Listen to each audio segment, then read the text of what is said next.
दिल्लीमध्ये इंडिया आघाडीचा मोठा मोर्चा निघाला आणि वेगवेगळे मुद्दे घेऊन ते निवडणूक आयोगावरती चालून गेलेले होते आणि काही धक्काबुक्की झाल्याचा आरोप देखील विरोधकांनी केलेला आहे खासदारांना. काय पहिल्यांदा तर या लोकांचा भारतीय संविधानावर आणि भारतीय न्यायव्यवस्थेवर विश्वास नाही.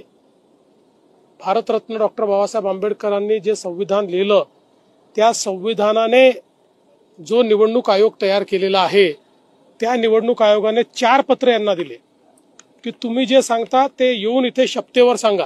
का हिंमत नाही यांची? का हे जात नाही तिथे? का पुरावे देत नाही? रोज खोटं बोलायचं आणि पळून जायचं.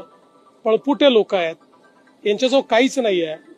आपले जे काही रोज पराभव होतोय तो पराभव पचवता येत नाही, सहनही होत नाही आणि सांगताही येत नाही, अशी यांची अवस्था आहे. म्हणून अशा प्रकारे ते वागतात.